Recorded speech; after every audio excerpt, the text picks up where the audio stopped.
Welcome to नाने classes. दोस्तों, नाने क्लासेस के यूट्यूब चैनल पे आपका स्वागत है। आज क्लास नंबर 165 नंबर क्लास है हमारी। प्रतिदिन 50 क्वेश्चनों की रोजाना आपको 9 बजे क्लास प्राप्त होती है। हमारे सवाल आपके जवाब, परीक्षाओं में सबसे ज्यादा रिपीट होने वाले क्वेश्चन।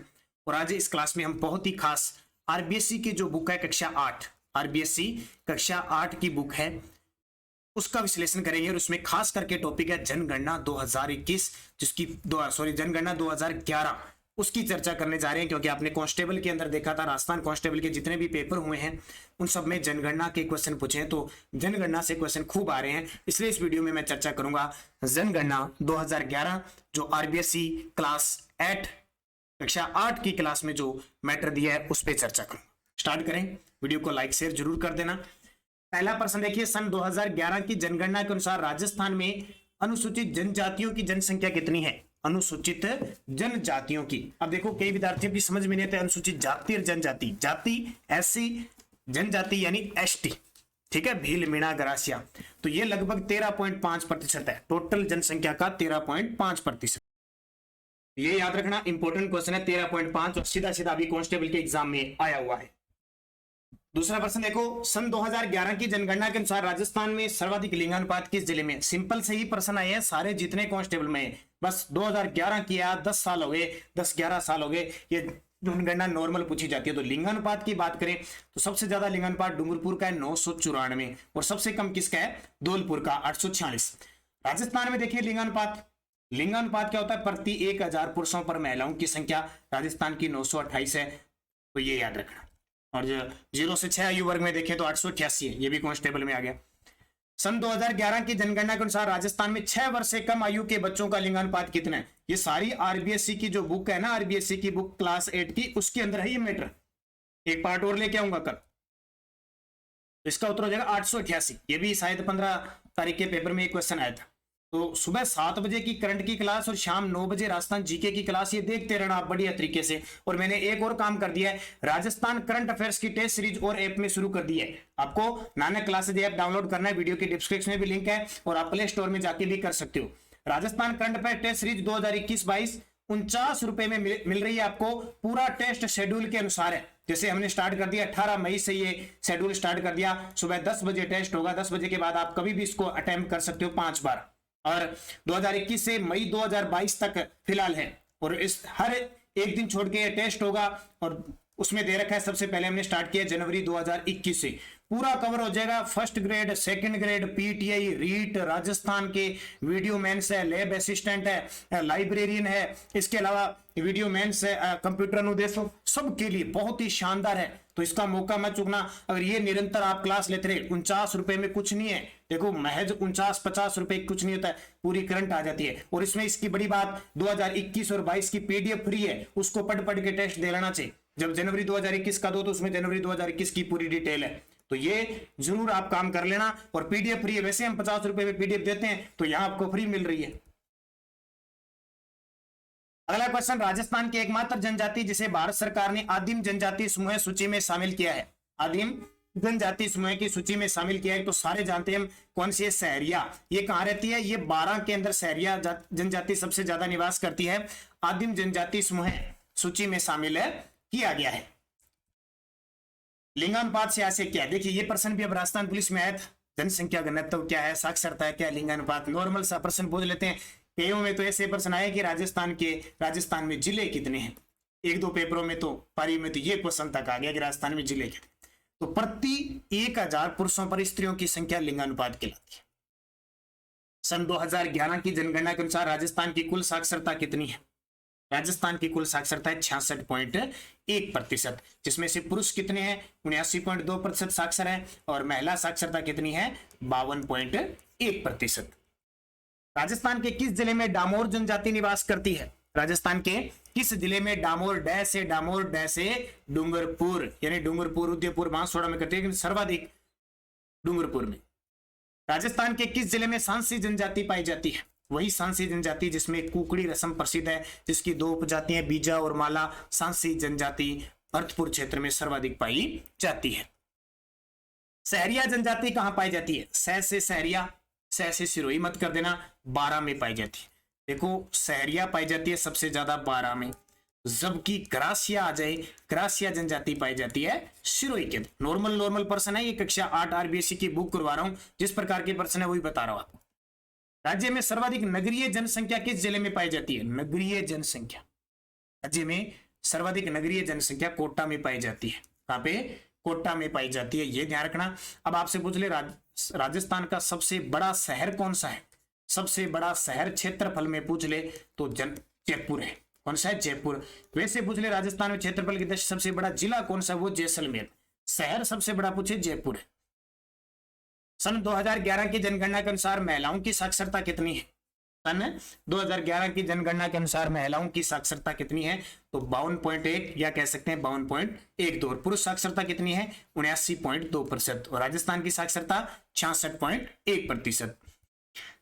सन 2011 की जनगणना के अनुसार राजस्थान में न्यूनतम लिंगानुपात किस जिले का है? न्यूनतम लिंगानुपात किस जिले का है? तो लिंगानुपात की बात करें तो सबसे पहले तो आपको याद रखना है कि राजस्थान का कितना है, तो राजस्थान का 928 है, फिक्स याद रखना। तो सबसे ज्यादा डूंगरपुर का है, तो कम किसका है? धौलपुर का। कम किसका है? धौलपुर का है। और धौलपुर का कितना है ये भी ध्यान रखना, तो धौलपुर का 846 है। एक बार 3-3 जिले पूछ लेते हैं, जैसे धौलपुर के बाद कम किसका है, तो जैसलमेर का 852 है, उससे पहले करौली का 861, सबसे ज्यादा डूंगरपुर का है। पश्चिमी मरुस्थलीय प्रदेश में राज्य के लगभग 61% भूभाग पर लगभग कितनी प्रतिशत जनसंख्या निवास करती है? तो अपने जो भूभाग है पश्चिमी मरुस्थलीय, वो 4 भागों में बांटा जाता है। 61% भूभाग पर लगभग जो जनसंख्या निवास करती है वो 40%, लगभग 39 से 40। राजस्थान की जनसंख्या में वृद्धि दर सन 2011 में 21.3 की हुई, यानी 3.1 की हुई, जिसमें सर्वाधिक जनसंख्या वृद्धि दर निम्न में से किस जिले में हुई? यानी राजस्थान की जो 10 की वृद्धि दर रही वो 21.3 रही, तो सर्वाधिक जनसंख्या वृद्धि दर कहां रही थी? बाड़मेर में रही थी। सबसे ज्यादा जनसंख्या वृद्धि दर कहां हुई थी? बाड़मेर में। और बाड़मेर में कितनी हुई ये ध्यान रखना है, लगभग 32.5%। उसके बाद में जैसलमेर में हुई 31%, और उससे जोधपुर में 27। अब सबसे कम कहां हुई? तो गंगानगर में 10%। सन 2011 की जनगणना के अनुसार राजस्थान की कुल जनसंख्या, बड़ा ही सिंपल सा प्रश्न है लेकिन एग्जामिनर तो देगा, तो 6.85 करोड़ लगभग। राजस्थान की बस्तर नगरी व राजस्थान का मैनचेस्टर कौन से जिले को कहते हैं? ये आरबीएससी की बुक के प्रश्न है, उसी हिसाब से, यानी 2 वीडियो में पूरे हो जाएंगे। राजस्थान की बस्तर नगरी और राजस्थान का मैनचेस्टर सभी को पता है, भीलवाड़ा। अभी आज सुबह की पारी 16 तारीख के पेपर में एक में आई है, राजस्थान का मैनचेस्टर किसको कहते हैं? भीलवाड़ा को। राजस्थान का नाका, अंडों की टोकरी, राजस्थान का हृदय अजमेर को कहते हैं। राजस्थान के हाईटेक सिटी सीकर को कहते हैं। पिछड़ा जिला औद्योगिक क्षेत्र से, शिक्षा क्षेत्र से जालोर। राजस्थान में सर्वाधिक उपलब्ध खनिज कौन सा है? ये क्वेश्चन सीधा सीधा कांस्टेबल में आया हुआ, आपने देखा होगा 13 तारीख की पारी में। राजस्थान में सर्वाधिक उपलब्ध खनिज, और ऐसे ही ऑप्शन थे, तो वो कौन सा है? सब सर्वाधिक उपलब्ध खनिज है जास्पर, 100 का 100% है। उसके बाद में अब्रक, तांबा, रॉक फॉस्फेट होता है, लेकिन जास्पर इसका उत्तर हो जाएगा। वोल्स्टोनाइट, जास्पर 100% होता है। मेरिना खादी कहां की परिषद है? मेरिना खादी है वो कहां की परिषद प्रसिद्ध है? तो इसका जवाब हो जाएगा जोधपुर में। मेरिना खादी कहां की परिषद है? जोधपुर में। और आपसे पूछे खादी प्लाजा कहां स्थापित किया गया? राजस्थान में, जयपुर के अंदर। राज्य का सबसे प्राचीनतम उद्योग कौन सा है? तो राज्य का सबसे प्राचीनतम उद्योग सूती वस्त्र उद्योग है। कौन सा? सूती वस्त्र उद्योग। पहली 1889 के अंदर ब्यावर के अंदर पहली उद्योग स्थापित हुई थी। राज्य का प्रथम सीमेंट कारखाना 20वीं सदी के दूसरे दशक में किस जगह पर खोला गया? अब देखो 20वीं सदी का मतलब 1900 कुछ, दूसरा दशक का मतलब है 1910 से लेकर 1920 के बीच हुआ, और वो बात आती है 1916 की। लाखेरी बूंदी में पहला सीमेंट कारखाना खोला गया। राजस्थान की प्रथम शक्कर मिल 1932 ईस्वी में द मेवाड़ शुगर मिल कहां स्थापित की गई? राजस्थान की प्रथम शक्कर मिल यानी चीनी मिल 1932 में द मेवाड़ शुगर मिल नाम से भोपाल, सागर, चित्तौड़गढ़ में निजी क्षेत्र की थी। सहकारी क्षेत्र की केशवराय पाटन बूंदी में, और सरकारी ये गंगानगर में।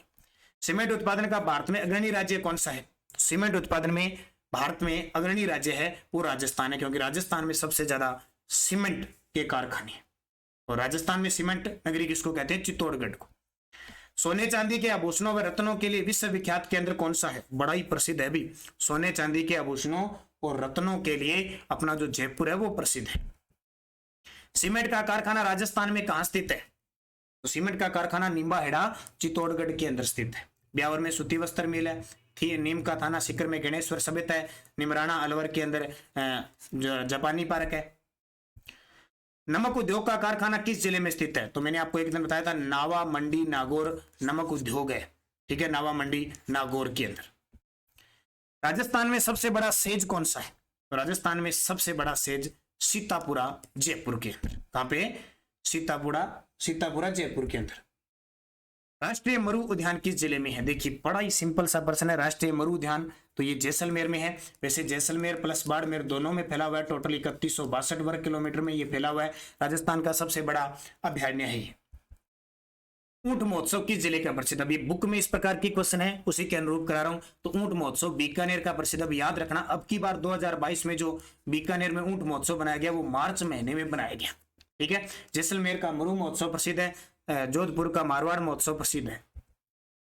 घड़ियाल तथा मगरमच्छों के संरक्षण के लिए प्रसिद्ध अभयारण्य कौन सा है? घड़ियाल तथा मगरमच्छों के संरक्षण के लिए चंबल अभयारण्य, जो चंबल नदी पर बना है। राजस्थान में मेट्रो रेल का विकास किस जिले में किया गया है? तो अब तक आपको पता है 2015 से सिर्फ राजस्थान के एक ही शहर में मेट्रो चल रही है, वो है जयपुर के अंदर, एशियाई विकास बैंक के सहयोग से। जैसमंद झील कहां स्थित है? देखिए बड़ा ही सिंपल सा प्रश्न है। राजस्थान की कृत्रिम सबसे बड़ी मीठे पानी की झील है ये। तो ये कहां पे? उदयपुर के अंदर जैसमंद झील है। पर्यटक स्थल आहड़ किस जिले में अवस्थित है? अब ये 8वीं क्लास की आरबीएससी की बुक में ऐसे ही प्रश्न है, और आपने कांस्टेबल के पेपर देखें सारे ऐसे आते हैं। वैसे हमारी ये टेस्ट सीरीज है, जिसने अब तक नहीं खरीदी है ये वीडियो तो आप देखते होंगे। कंप्यूटर अनुदेशक के लिए टेस्ट सीरीज चल रही है। राजस्थान जीके की स्पेशल 50% 50 दिन मात्र 50 रुपए में टॉपिक चल रही है, और पीटीए की टेस्ट सीरीज चल रही है। आहड़ कहां पे है? आहड़ है उदयपुर में। किस नदी के किनारे है? बेड़च नदी के किनारे है। इसके उपनाम है, इसको कहते हैं ताम्र नगरी, आघाटपुर इसको कहा जाता है, और धूलकोट कहा जाता है इसको, ठीक है। इसकी आहड़ सभ्यता की खोज 1953 में अक्षय कीर्ति व्यास ने की। सोनारगढ़ का किला किस जिले में स्थित है? बड़ा कितना सिंपल क्वेश्चन है। देखो अभी हाल ही में केंद्र सरकार ने इसे बेस्ट यानी आइकॉनिक पैलेस ऑन आइकॉनिक श्रेणी में भी शामिल किया है। सोनारगढ़ का किला जैसलमेर को कहते हैं। किसको? जैसलमेर। याद रखना, सोनारगढ़ का किला जिसको स्वर्णगिरी भी कहा जाता है। अब आपको 3 क्वेश्चनों के जवाब मुझे देने हैं, तो सबसे ज्यादा कंफ्यूजिंग होते होंगे आप। सबसे पहले आपको बताना है कि ये जो जैसलमेर का किला है वो किस पहाड़ी पर स्थित है। दूसरा आपको बताना है मेहरानगढ़ का किला है वो किस पहाड़ी पर स्थित है। और तीसरा आपको यह बताना है चित्तौड़गढ़ का किला किस पहाड़ी पे। तीनों से क्वेश्चन अक्सर पेपर में पूछे जाते हैं। ये आपको तीनों मुझे जरूर बताना है। जिस विद्यार्थी को पता नहीं है वो देख के जरूर कमेंट में लिखना। एक बार आपने देख के कमेंट में लिख दिया आप कभी भूलोगे नहीं। राजस्थान में सर्वाधिक विकास किस परिवहन का हुआ है? तो जाहिर सी बात है राजस्थान में सबसे ज्यादा सड़क परिवहन का विकास हुआ है। एनएच का मामले में देख लो, सड़क निर्माण के मामले में देखो, राजस्थान महाराष्ट्र के बाद टॉप पे है, ठीक है। जल परिवहन का तो हो ही नहीं सकता, वायु परिवहन का भी इतना भी नहीं है।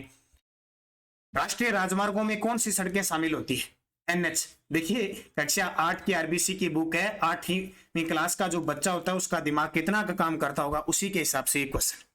तो राष्ट्रीय राजमार्गों में वैसे हमारी आप प्ले लिस्ट में जाओगे तो आरबीएससी 6, 7, 8, 9 इन बुकों के क्वेश्चन बनाए हुए हैं पूरे के पूरे, आप देख सकते हो जाके। उस प्ले लिस्ट जाके खंगाला करो, वीकली मंथली जीके जूके सब है। तो राष्ट्रीय राजमार्ग क्या होता है कि केंद्र और राज्य के अधीन महत्वपूर्ण सड़कें होती है, तो याद रखना। अच्छा, राष्ट्रीय राजमार्ग है, एनएच है, नेशनल हाईवे है, तो केंद्र सरकार के अधीन होता है। अगर एसएच पूछे तो वो राज्य सरकार के अधीन होता है। तो जो नेशनल हाईवे होते हैं वो केंद्र सरकार के अधीन होते हैं भाई। स्वर्णिम चतुर्भुज योजना में कौन सा महानगर शामिल नहीं है? तो स्वर्णिम चतुर्भुज योजना में कौन सा महानगर शामिल नहीं है? तो इसका सही जवाब क्या हो जाएगा? चतुर्भुज का मतलब है ये से चतुर्भुज बनेगा, ऐसे बनेगा चतुर्भुज। तो यहां दिल्ली आएगा, यहाँ कोलकाता आएगा, यहाँ चेन्नई आ जाएगा और यहाँ मुंबई आ जाएगा, ठीक है। थोड़ा सा ऐसे बना लेना, ऐसे, ठीक है, बन गया। तो जयपुर शामिल है नहीं है, जयपुर जो त्रिकोण है उसमें शामिल है। भारत में प्रथम रेल महाराष्ट्र के मुंबई से थाने के बीच किस वर्ष चलाई गई थी? मुंबई से थाने के बीच लगभग 34 किलोमीटर चली थी ना, तो ये 16 अप्रैल 1853 को चली थी। राजस्थान का सबसे व्यस्ततम अंतरराष्ट्रीय हवाई अड्डा, राजस्थान का सबसे व्यस्ततम अंतरराष्ट्रीय हवाई अड्डा सांगानेर किस जिले में स्थित है? तो आपको पता है कि एक ही अंतरराष्ट्रीय अड्डा है अपने राजस्थान में, वही सांगानेर जयपुर में राजस्थान का प्रथम और एकमात्र है, और देश का 14वां। और हाल ही में जो रिपोर्ट आई है ताजा 2021-22 की, उसके अनुसार व्यस्ततम एयरपोर्ट में इस अंतरराष्ट्रीय हवाई अड्डे को 15वां स्थान मिला है, और अगले 50 सालों के लिए अडानी ग्रुप ने इसको लीज पर ले लिया है। उत्तर पश्चिमी रेलवे मंडल का मुख्यालय कहाँ स्थित है? ये खासा प्रश्न है। पूरे भारत में टोटल 18 जोन है, रेलवे जोन है, उसमें से एक जोन का मुख्यालय अपने राजस्थान के जयपुर में है। तो उत्तरी पश्चिमी रेलवे जो जोन है उसका मुख्यालय जयपुर के अंदर है। और इस जोन के अंदर 4 मंडल आते हैं। एक तो बीकानेर आता है, एक आपका जयपुर आता है, एक आपका जोधपुर आता है और एक आपका अजमेर आता है। ठीक है, 4 मंडल इसके आता है। तो राजस्थान में टोटल 5 मंडल है। जो एक 5वां मंडल है कोटा, वो आता है पश्चिमी मध्य रेलवे में, जिसका मुख्यालय जबलपुर के अंदर है। मेट्रो रेल की शुरुआत कब हुई थी? मेट्रो जो राजस्थान के अंदर मेट्रो है वो जून 2015 से अपनी स्टार्ट हुई है। एशिया बैंक विकास बैंक के सहयोग से चल रही है जयपुर शहर में। ग्रामीण गौरव पथ योजना का मुख्य उद्देश्य क्या है? ग्रामीण गौरव पथ योजना का मुख्य उद्देश्य क्या है? ग्रामीण क्षेत्रों में सड़कों का विकास करना। सरकार द्वारा संचालित आर्थिक क्षेत्र की योजनाएं कौन सी है? तो भामाशाह रोजगार सृजन योजना भी है, पंडित दीनदयाल उपाध्याय ग्रामीण कौशल योजना भी है और मुख्यमंत्री युवा संबल भी योजना। आर्थिक क्षेत्र में कौन सी योजना है? ये सभी। और मैंने योजना का आपको शानदार वीडियो दे रखा है, इस वीडियो को देख के जाना। बार बार इस वीडियो से क्वेश्चन आ रहे हैं। सरकार द्वारा संचालित कृषि क्षेत्रों में संचालित योजनाओं में सम्मिलित नहीं है।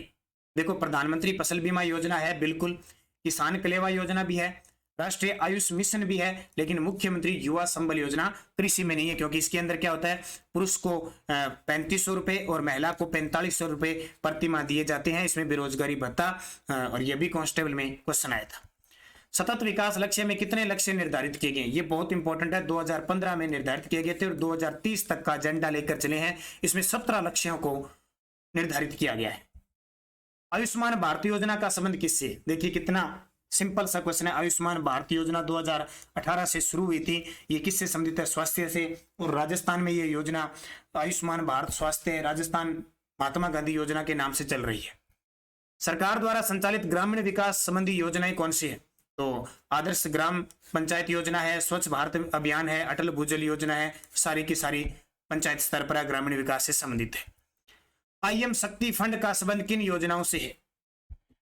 आईएम शक्ति का मतलब होता है इंदिरा महिला शक्ति योजना का संबंध है महिला सशक्तिकरण से, और इसकी शुरुआत 18 दिसंबर 2019 से हुई है। साझा अभियान का मुख्य उद्देश्य है? साझा अभियान का मुख्य उद्देश्य क्या है? बाल विवाह से मुक्ति प्राप्त करना। इस योजना का मुख्य उद्देश्य मातृ व शिशु मृत्यु दर को कम करना है। मातृ व शिशु मृत्यु दर को कम करना है। तो राजस्थान जननी शिशु सुरक्षा योजना। और आज का अंतिम क्वेश्चन है, किस योजना का मुख्य उद्देश्य औषधीय पौधों की खेती को प्रोत्साहन तथा दवाओं के लिए कच्चे पदार्थों की उपलब्धता को सहज बनाना है? तो इसका नाम है राष्ट्रीय आयुष मिशन। ये थे आज के 50 क्वेश्चन और ये आरबीएससी क्लास 8 की बुक से क्वेश्चन लिए गए हैं। एक वीडियो भी और आएगा, उसके अंदर से जो भी क्वेश्चन बन रहे हैं किसी भी प्रकार के, वो सारे में उपलब्ध करवा रहा हूं। तो निरंतर अध्ययन करना, अच्छे तरीके से अध्ययन करना। सुबह करंट की क्लास 7 बजे देखना, न जुड़ना, और निरंतर अध्ययन करोगे तो कामयाबी आपके कदमों को चूमेगी, ये श्योर है। तो लगातार अच्छे तरीके से बने रहना। जय हिंद, जय भारत।